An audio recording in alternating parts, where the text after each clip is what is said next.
It's 7 o'clock. We'll go ahead and call the meeting to order. It was so. I was like, It is now. Okay. It's still 7 o'clock, and we're calling the meeting to order again. Kimberly, will you start with the roll call, please? Doreen Friedrich, Here. Adam Pumpkin, Here. Andrea Corey, Here. Kelly Moyer, Here. Greg Meyer, Here. Lisa Schumacher, Here. Tyson Surge. Here. Perfect. That gives us a quorum. If anybody would stand and recite the Pledge of Allegiance with me, please. I pledge allegiance to the flag of the United States of America and to the republic for which it stands, one nation, under God, indivisible, with liberty and justice for all. Perfect. Thank you. Have a good crowd here tonight. Thank you all for bearing the cold and coming to join us this evening. Do we have any public comments? Anybody like to say anything? Please. Amber Haven. I am on the agenda tonight. I submitted my resignation for the 7th grade girls basketball team. And I just want to say thank you for hiring me. It was a very short-lived coaching position. I absolutely loved it, but I had to resign just because my family of 3 young kids it didn't go very well at home. But I hope that it's in the future again. So I just wanted to explain that because you just hired me in and now I'm resigning, but I did want to say thank you for that. I have a second topic that I didn't know really where this went, so I figured I would just bring it up now. With the facility studies, I don't know how many of you, I know Mr. Grody does, when you get to school you have to go through that, turn in where there's the McDonald's light and then there's the turn into the high school and then you come up the hill to Parkview. There's this unspoken rule that it's like a 3-way stop during school drop-off hours. And if you're not in on the unspoken rule, you're like, do I let people go? Do I not let people go? Do I let people turn? And it gets really stressful. And so there's like a 5-minute window where you're totally fine. You can turn and traffic flows like normal. Or if you're 5 minutes later, then you're stuck in this, I don't know. So with the new building or the adding on to the building, I know you've already thought about transportation and ins and outs, but if there was maybe signage for the start of next year to say maybe like during this 40 minutes of school drop-off time, could we follow a 3-way? I don't know, just a suggestion. Yeah, you're absolutely correct. And next year we are going to strongly communicate exactly how people are going to go, because the front of the building won't be the main access point. They will be the main access point. The front of the building will now be by the gym through that southern door. There's a ticket booth that's over there, and so we'll have a secretary there, and they're building a vestibule and everything. But like next year, the zippering, because I drive that every day, is you're absolutely right. And even though I no longer turn in because my son now drives himself to the high school, I still stop because if you don't take turns, you will get into an accident. And yeah. That really does work in that situation.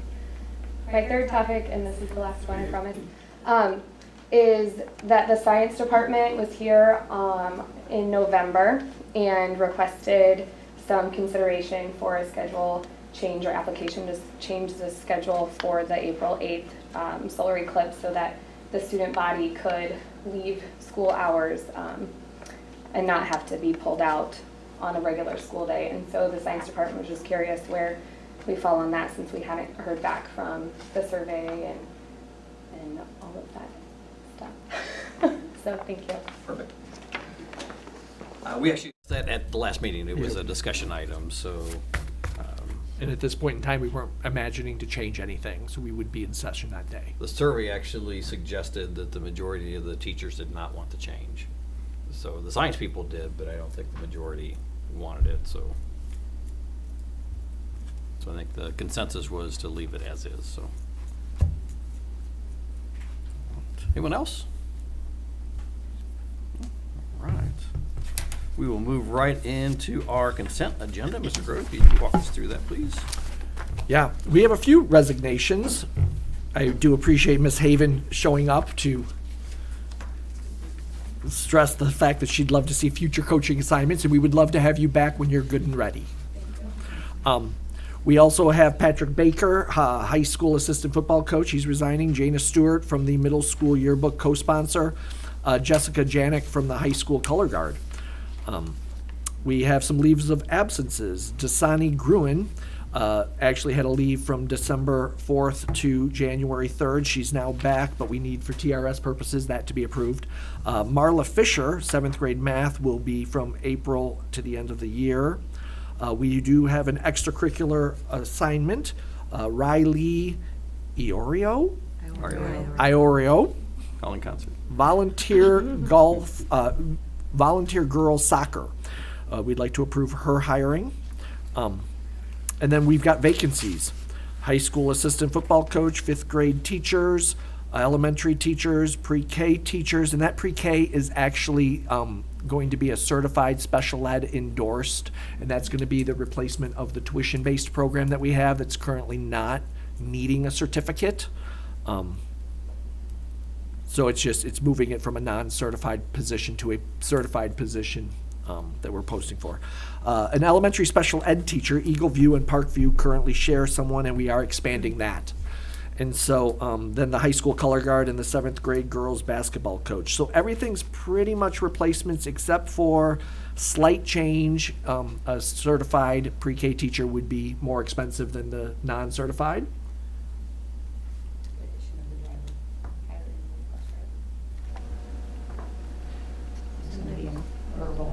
Oh, it was a verbal. It's written on here.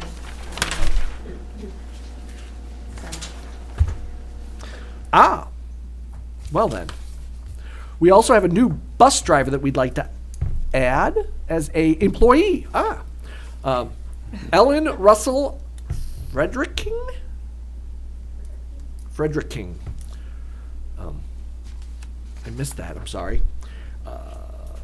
And the Eagle View and Parkview, that's going from, we're adding basically another person. But Eagle View and Parkview will have a dedicated person, and I think the teachers there would appreciate that. With all that said, administration recommends approval of the consent agenda. Comments, questions? Check my notes at my concerns? table before I start. Hearing none, would anybody like to make a motion to approve the consent agenda as presented? I'll make the motion. Thank you, Tyson. Do I hear a second? I'll second. Thank you, Kelly. A roll call, please. Corinne Friedrich. Yes. Adam Humpkin. Yes. Andrea Corey. Yes. Kelly Moyer. Greg Meyer. Yes. Lisa Schumacher. Yes. Tyson Search. Yes. Perfect. Move on to our communications reports and presentations. The enrollment report is in your packet. Yeah, and the, just remember, we had early grads last semester. So the 20 people down at the high school, I think that's yeah, our enrollment report never changes, and it was down 20 students at the high school because graduation. Perfect, all right. And I don't believe we have a building report this evening, correct? Well, I'm gonna try and substitute it in here. Jean Gocher was gonna be here tonight to talk about special ed. She got sick, kept trying to stick it out, and it just got the best of her. So she is home, so I'm going to try. I may lean, we have some special ed people in the audience, so I may lean on them for some help.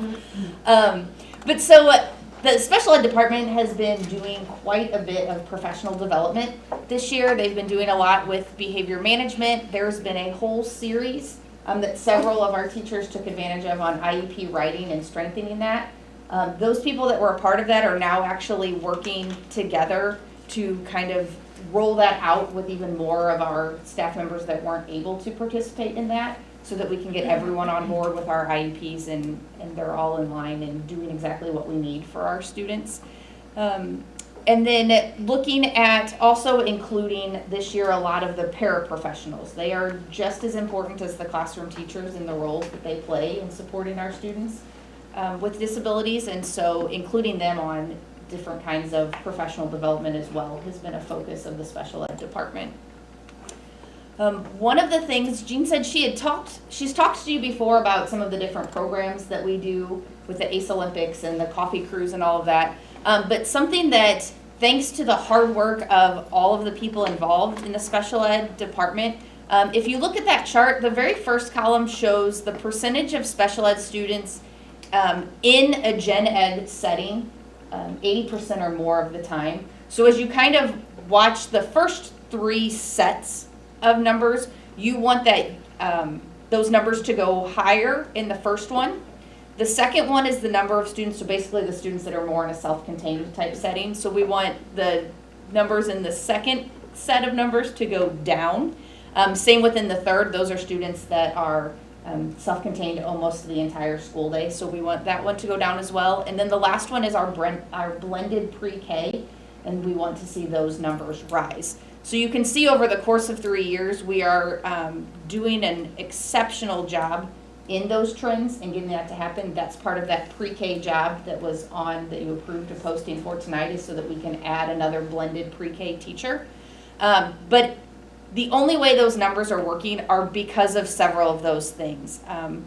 You know, the increased co-teaching in classes, the inclusion, the Best Buddies program, quite a bit of things going on. And while those are ideas that come up, it really is the implementation of the staff that makes those happen. They have to be on board, they have to work hard to make sure that that gets done, and sometimes be creative in how they get that to work.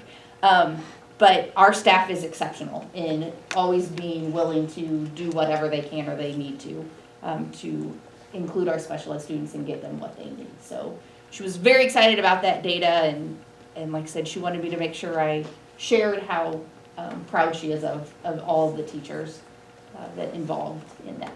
So I did not do it the justice that she did, but that was the special ed report. So jumping into a few of the shout outs that I have. So I want to start with our high school custodial staff. So Teresa Stevens, Mike Kanish, Josh Bequette, and Mike Gumersheimer. So our high school is our most visited and visible building.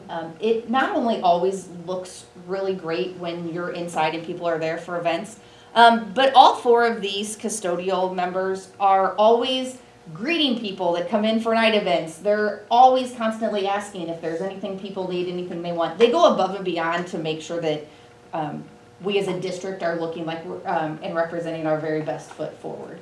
So can't thank them all enough for what they do. At the middle school, I want to give a shout out to Dave Jackson and Laney Randall. They're 2 of our paraprofessionals. And again, these are 2 people that go above and beyond to do whatever they can. They both have outside duty, and with it being winter, administration had kind of talked to them about, hey, do you want to take a break and maybe trade on and off with some people or swap it out? And they're like, no, we're good. It's our chance to see the kids and to talk. So they do what they can in the classrooms, but they're also willing to step up and do whatever it takes. And they just truly enjoy being around the kids and making middle school a great place to be. At Parkview, Lauren Nolte, she actually was in our cafeteria at the middle school and has stepped up and moved. You approved her as a new head cook, and she's now here at Parkview. And she is not only doing a great job in the position, but it's been really awesome to see her grow as a person and kind of taking over that leadership position that she's in and working really well. Parkview is starting to look at some different things that they can do for the kids, but also make the kitchen more efficient and a positive experience in there as well. So excited about that. At Eagleview, I want to give a shout out to Tiffany Taylor. Kind of fits in with that special ed presentation. Looking at, we're looking at now those writing the IEPs of getting students where they need to be. And she is always asking, what can we do? How can this look to get students out in gen ed experiences more, or making sure that we're meeting everything that we need. Like I said, a lot of our staff does that, but just wanted to give Tiffany a shout out. And then I'm going to throw in a bonus. Ralph Ron and Dawn Geske are 2 of our drivers and monitors on a bus. We actually had a medical incident on a bus not too long ago. We had a student that had a seizure, and these 2 not only responded very quickly and immediately, but were able to help take care of that student that was having a medical need, but also keep the rest of the bus calm, everyone safe. They just stepped up, did a fantastic job. And so wanted to give them a shout out as well. And we have a couple of kind of awards or things that have been going on that just kind of wanted to give some people a shout out. Matt Doogie is our Scholar Bowl coach at the high school, and he just broke the record with his 302nd Scholar Bowl win. So he now holds the record of the most Scholar Bowl wins as a coach. So wanted to give him a shout out. Mark Sandstrom just earned and coached his 400th win in basketball. So that was exciting. And Scott Horner has been selected to be inducted into the Illinois High School Football Coaches Association Hall of Fame. And so he is actually going to be honored in Champaign in March, being inducted into the Hall of Fame for this year. So wanted to give him a shout out as well. As far as what's been going on, we've been doing a lot. Second semester, we started off January 3rd with our Institute Day back with the teachers. And we started by looking at a lot of building data. So we looked at attendance data in the building. We looked at standardized test scores, graduation rates, a lot of different information. A lot of that's on our Illinois school report card. A lot of it is just gathered within the building. So we started by looking at that data, and then, okay, we have this data, now what do we do with it? So then we started looking at how do we look at instruction, and how will our instruction help to either maintain those numbers or improve those numbers. So we started talking about looking at our focus standards and our supporting standards and making sure that everything is aligned with what's going on in our curriculum.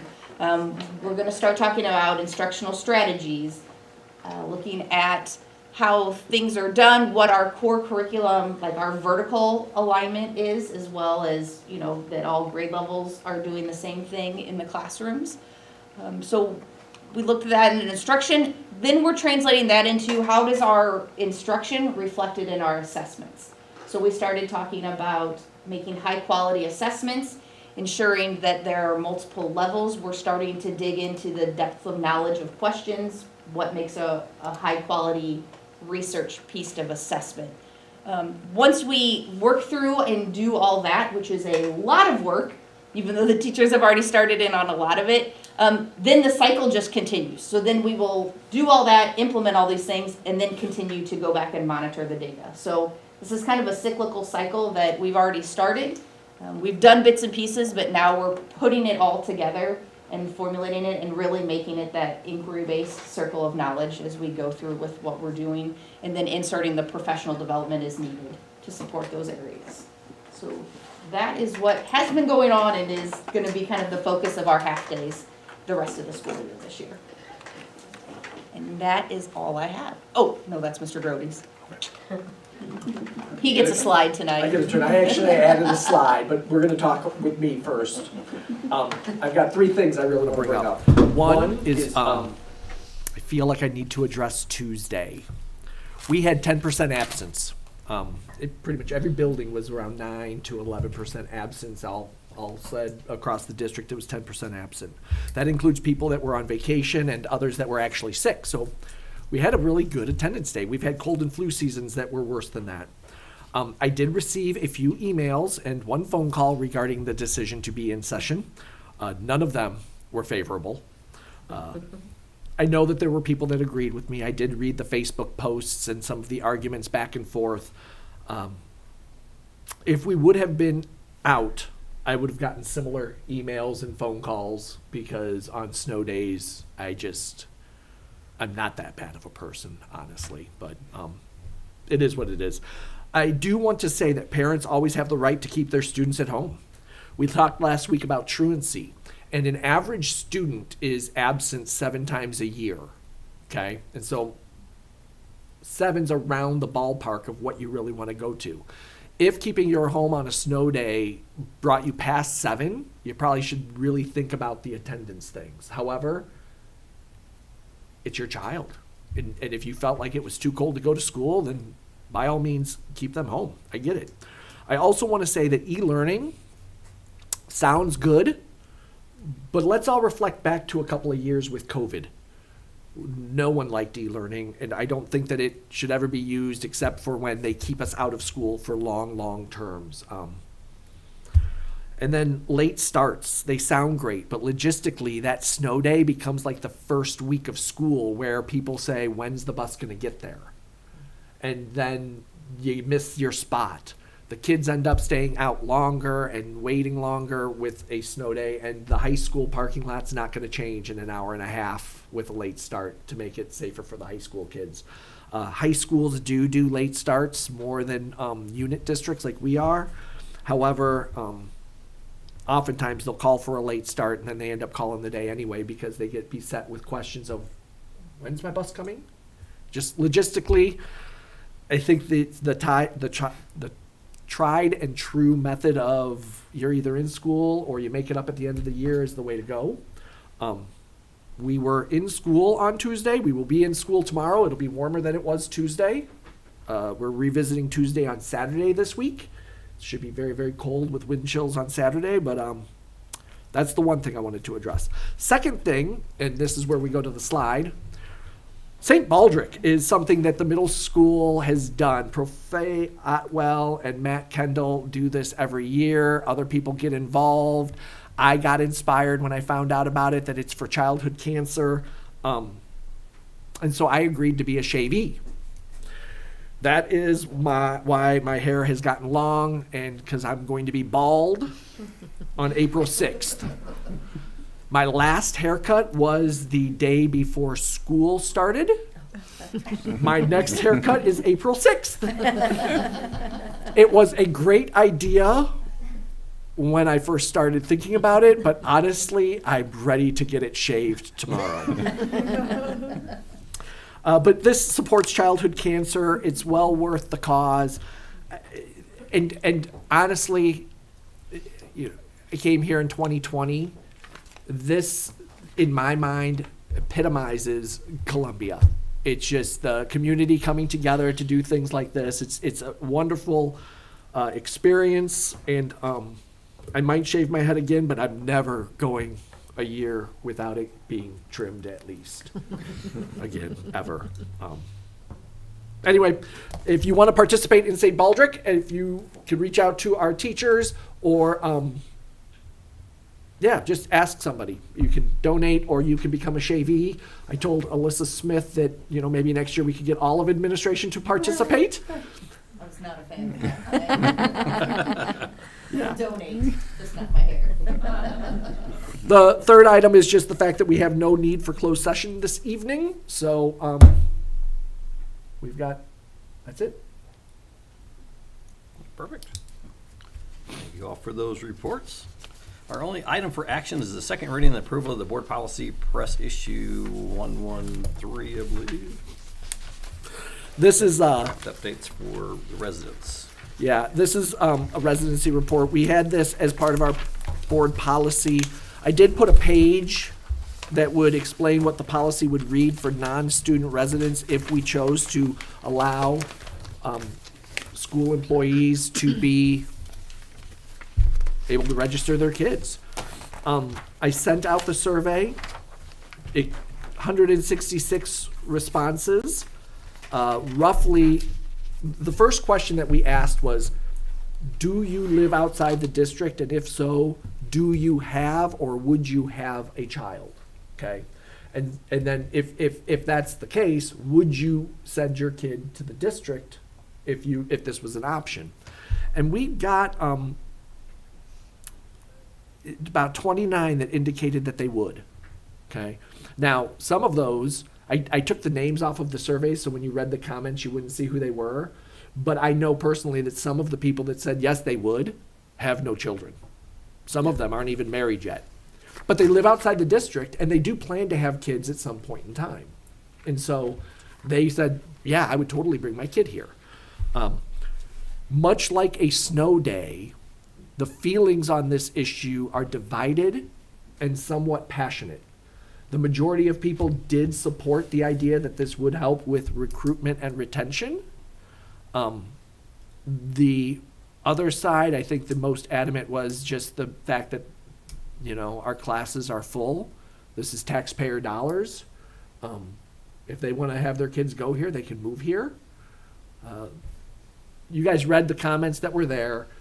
This is one of those issues where I don't have a recommendation. I can see both sides. And that said, there's often a time where I'm not a heck yeah, so I'm a no, but I'm not a heck no either. And so I will step back and let you all discuss this So you topic. said there were 29? Yeah, roughly 29. And I was counting it on Excel. And so from the responses I sent you, I wanted you to do your own tallies because I have been known to get distracted and then go back to Excel and end up having a tally mark on an extra thing. But they're off maybe by 2 or 3. Yeah, just a rough estimate. Yeah. I guess my question would be, if you take that number, some don't even have, and you spread that across all the different ages, even if our classes are full, is it really gonna make that big of an impact if it could mean that we bring in, It probably wouldn't cost People- us another teacher. right, So, right, and you so know, we could potentially get more, qualified teachers that want to come and stay because of that. I don't know personally that I see the negatives outweigh the positives. as a but- superintendent that was at a district that had this policy in effect, what you see is that they attend they will bring their kids to your district until like junior high or high school. Typically high school. Once they start doing athletics and doing things of that nature, they usually go back to their home school, or once they're old enough to get to school and come home and they don't need to be supervised, it's really more for the elementaries that they want to bring their kids to the district that they work in because it's just more convenient for a lot of reasons. So you don't see them so much at the middle school and high school. That doesn't mean that they wouldn't. I'm just telling you that what I've experienced. A lot of times you'll have a kid up until 8th grade and then they'll go back to their home district or. And I've received, when this came up at the last meeting, I was pretty much for it. My main concern was the cost. I wanted to do our due diligence. I've received several phone calls, none of them for it. Got 2 calls from teachers, and the teachers that I spoke with were worried about that it wasn't equitable, that basically we're playing favoritism, we're elevating some without elevating all. So that was the other was from taxpayers that feel that it would incentivize people to move to the community instead of disincentivizing to go. So again, I'm still on the fence on this, but The comments I I had could see that. did make sense. That was the only other thing that was going through my head. For districts that do allow people to register, the calculation for tuition is done by the operating expenses divided by the per pupil. And our AFR has our tuition. Should we allow people to register here that don't live here, they would have to pay $9,870 to register their kid at our district. That is our operating expenses per pupil expenditure. Again, if we allow the employees, then they would be the only, we still wouldn't allow non-resident people except for our employees, and we would not charge them $9,870. We would just allow them to come. I'm also kind of on the fence with this. I feel like I spoke with Mr. Grody, and I feel like it needs to go a little bit deeper into the community. There are a lot of high-based taxpayers in this community, and that seems to be the ones that would kind of complain about this, is, they're paying all of the taxes. These people don't live in our district, and so I think it needs to be, further into the community as far as a survey. Well, as it stands now, the first reading was as presented, where it does not allow for tuition-free in the district. We were trying to override that from our actions, so. What I would recommend is we leave today with either a no or a yes on this. And if we go with a no, you can do it as a no, we don't want to do it, period, end of story. We could do it as a no, we don't want to do it. However, we'd like to send out a survey to the whole community. I know how to do that to all the parents. I would like to get some of the non-parents, so I would probably reach out to the city to see how they would do a survey that way. We could post it on the website maybe. That way we can at least get this policy, this press policy round brought up, and then we could bring it back next month and revisit the policy. It's just a matter of 2 readings. Anyone else? Yeah, I mean, I guess I'm kind of on the fence too. I thought I was more for it though. I thought the positives outweigh the negatives as far as, especially from a recruitment and retention I like that idea as well, aspect, yeah. so. Well, and I don't know, I guess I'm trying to play a little devil's advocate. I'm definitely on the fence, but I'm trying to play a little devil's advocate here of, you know, what if there is a fantastically qualified teacher that we would be super blessed to have, but can't live in the community, would want to maybe, but due to a spouse having a job somewhere else or whatever the situation may be, can't do it, but would love to have the opportunity to be here, and it would help them to be able to also bring their kids here until, like you said, you know, high school or whatever, and then so I don't know, I'm still, like, I see both sides, I definitely see both sides. I don't want to veer people out of our community either and say, oh, hey, you know, you can go live wherever you want, go move out of Columbia and you can still do, I don't want that, but I don't know that, to me, I guess I feel like a lot of people love that they live here and they're closer to work if they have the opportunity to get to live here. So I don't know, I'm trying to see both sides.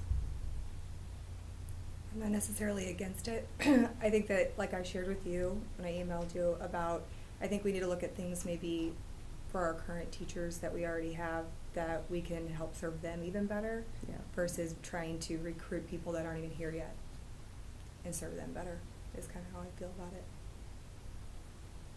But what do we do for the teachers that don't have kids, and are they getting? No, Are but we I'm putting them saying- at a disadvantage because we're giving another? You can be in the next classroom and have a $9,000 a year advantage over your coworker. That's, Yeah. again, I love the idea. I'm not saying I'm against this, like, at Yeah. all. What I'm saying is that I think that we have other things that we could look at. If we're considering this, we also need to consider some other things for our current staff to serve them better too.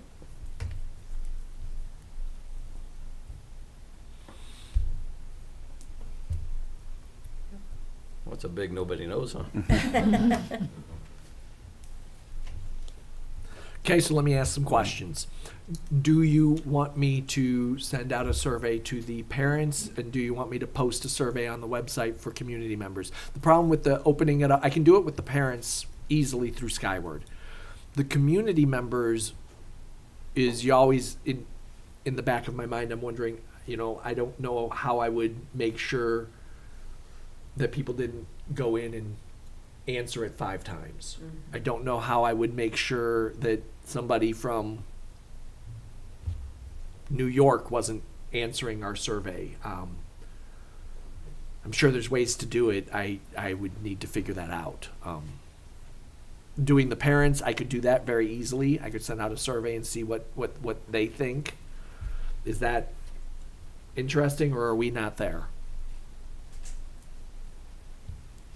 I'm always interested in people's opinions. I mean, it's, you know, we serve the public, and Can you table this another month and do a parent survey?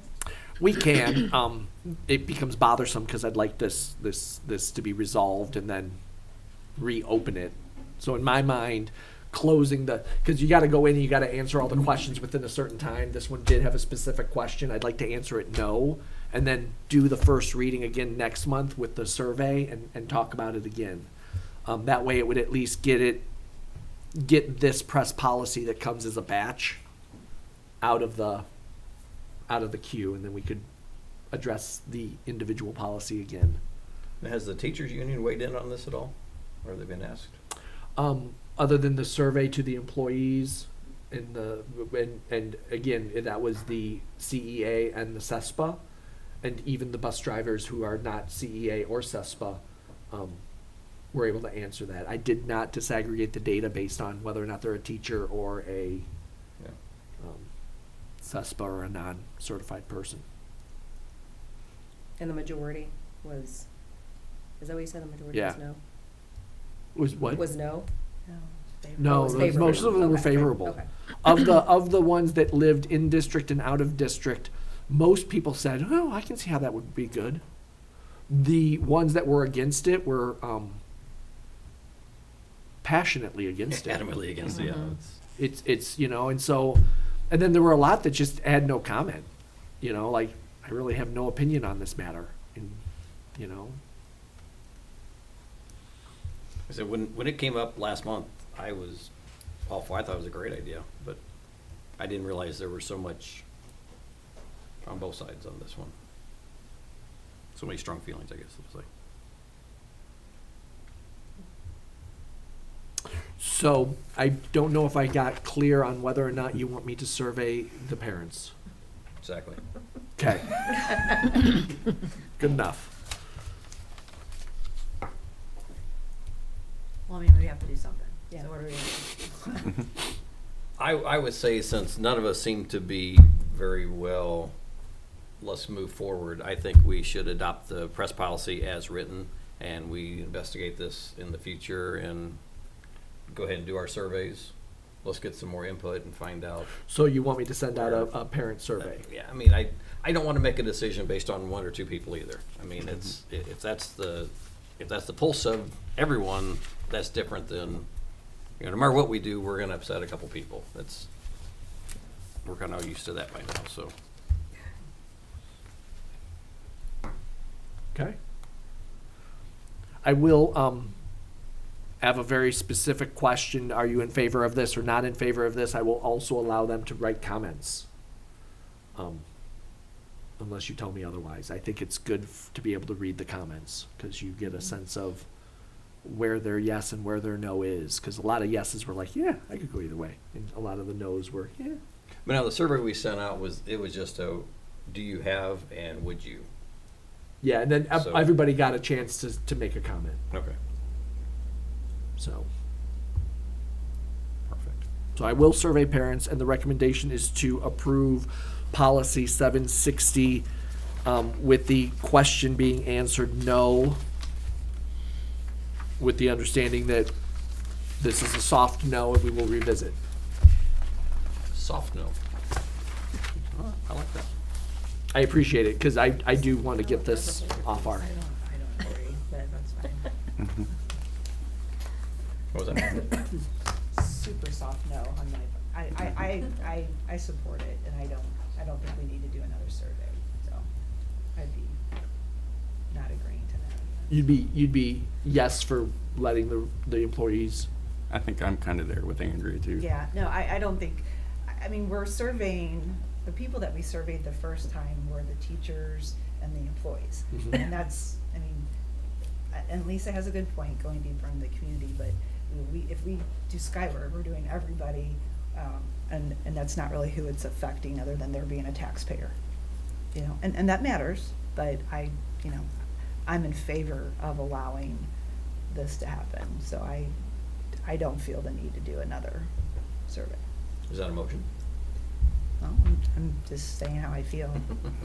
I mean, Chris is making a motion, I would probably not. He can't make a motion. Well, I'm saying, he's asking there to be a motion, I probably would not agree with it. And I guess that's why I was double checking what the majority was. I mean, we did that to kind of see the majority, and the majority, just because there were a couple loud no's, the majority was still overall in that first survey saying that they were yes. And So- that's my hesitation also. People complain more than they Absolutely. compliment, so. And like you said, we're not gonna make everybody happy. I mean, Correct. if, at the end of it, I do think that it would be more beneficial than it would be harming, but that's just me. I see it, I see both sides, I'm not saying I don't see the other side, I don't see the other opinions, I get that, I respect them, but I don't know, I don't see enough negative in it if it could bring people in that could take over positions that we have vacancies for. So we've got 3 speaking very positively about it so far. I think I'm the only one that hasn't spoke on this. Your turn. Well, I'll say, I look at it from a retention perspective. I mean, having managed a lot of people and dealing with turnover and the retraining and, acclimating people to the culture. I mean, I'm all for recruitment and retention. aspect of it. My big question previously was, what real impact would this have on the district, and would this really result in a true direct cost, I guess, if you will, to the taxpayer? And if we won't have to hire additional staff, if it's going to be, 30 or so amongst 2,000 students, I think retention costs a lot more than that. Retraining, hiring, recruiting, and the loss of teachers that are quite often multiple years into their tenure that we've worked with.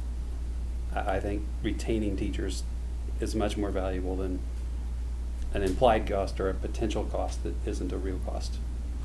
I should know this off the top of my head, and I apologize to all of the teachers in the room for not having this information readily available. What are our class sizes in the early grades right now? Are they in the, It depends on the grade level, so our like kindergarten and first grade classrooms are smaller.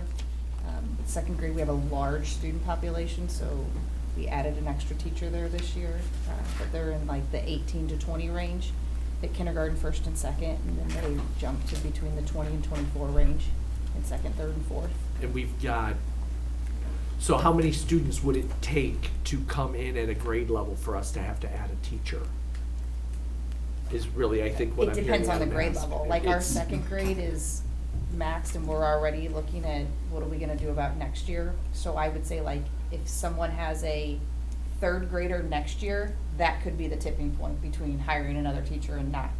But our fourth grade class is pretty small, so if somebody has a fifth grader coming in next year, that wouldn't, so I don't know that I can answer that question Yeah. in a blanket statement. But based on our staffing right now, you would think that worst case scenario, we would have to maybe add one teacher. But really, the odds of that would be. But if one student is the differentiator, just a random person or family moving into town could be the same, could do the Right. same thing. I mean, it wouldn't, it's not that one drop of water that overfills the bucket, right? Right. It's the accumulation of all of them until that. So, I mean, Yeah. So if changing the- this policy means we get 15 more students and then one grade ends up with a teacher, I mean, I guess that would be somewhat of a direct cost, but there's also 130 other students that were already there that were probably in maxed out classes that might benefit from a smaller class size. I think my other question and concern, maybe more to your point now, as I'm like listening and I'm thinking through this, is what would that mean for the current teachers?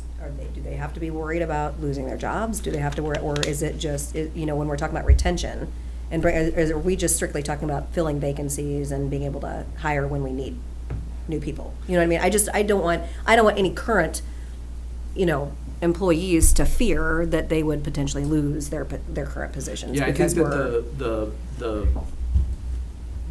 the desire to look into this was because with the current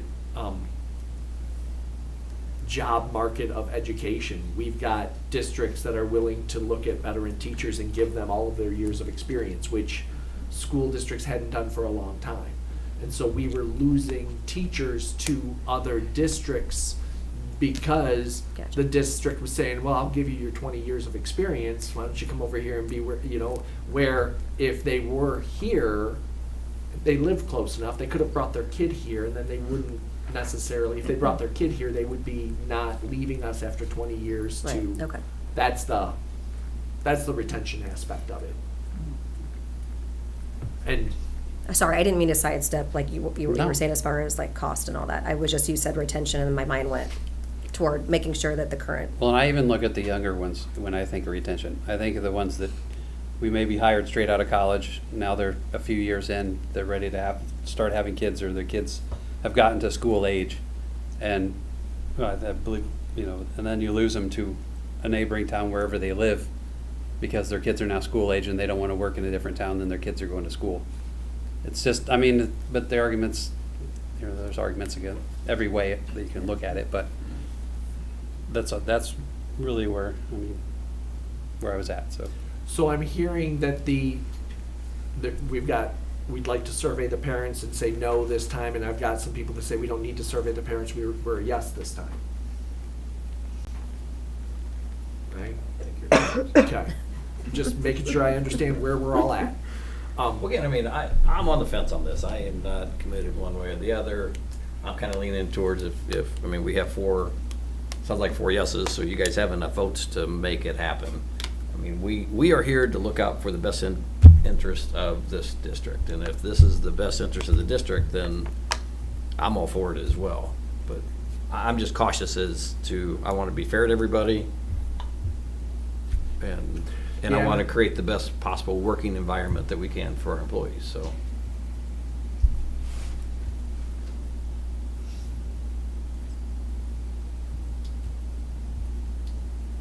Is there anybody that wants to make a motion?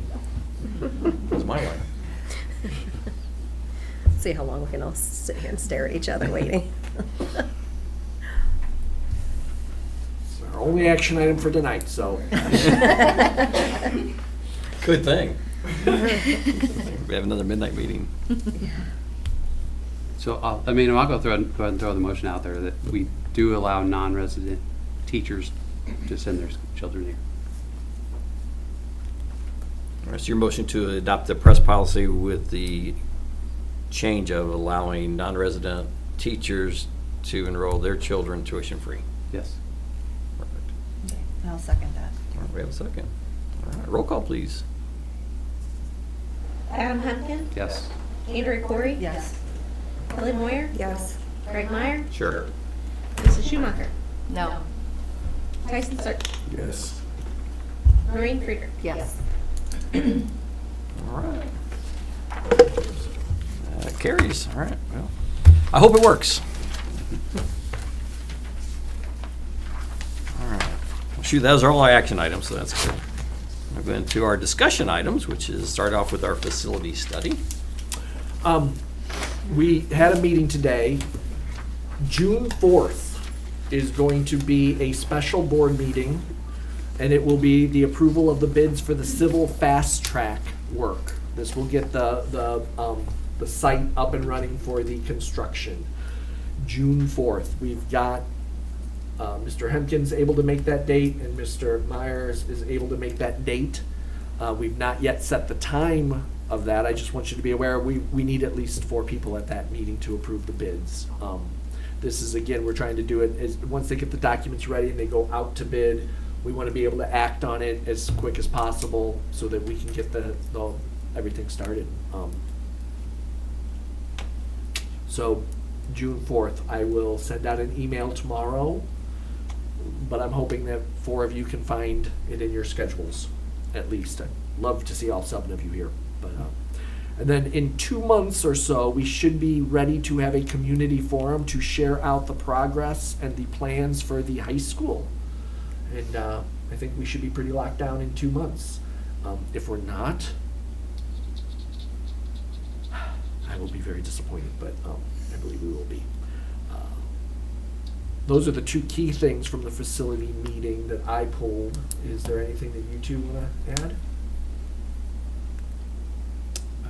The only thing, one area that we talked about quite a bit was the auditorium. I know we've talked in generalities about it, but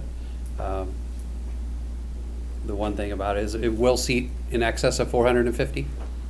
They were talking numbers-ish, but that is the desired goal, so we will have that ability. We are working on planning to put the infrastructure in for a lot of the rigging, the sound systems, the lights, all that stuff.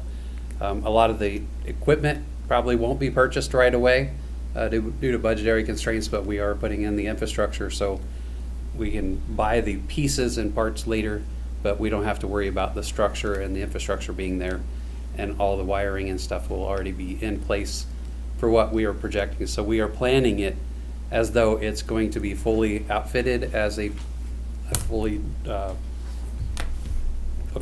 venue for all of the arts, but it will not be, we will not have all of the equipment with the intent of adding the nicer features and functions as the budget allows in the future, so.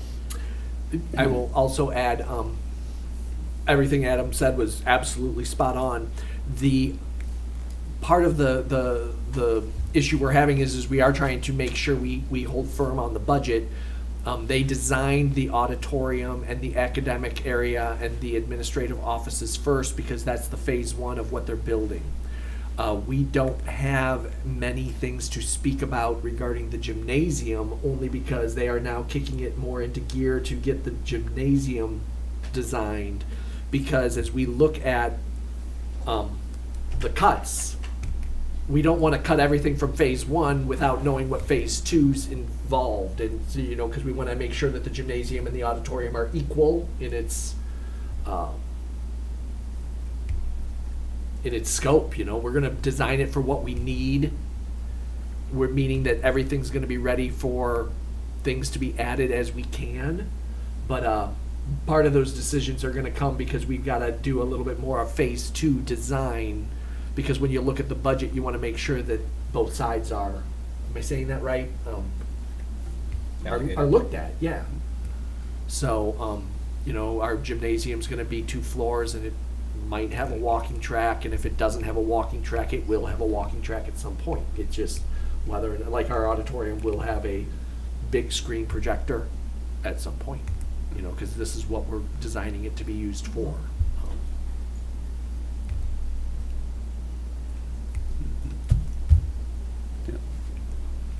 But that's hopefully in 2 months, we'll have a much better idea about the gymnasium too, and be able to have a really nice community unveiling, presentation. Sure. Open house, that'll come after. Excuse me. Thank you. Anything else? All right. Individual board member comments. Have anything you'd like to share this evening?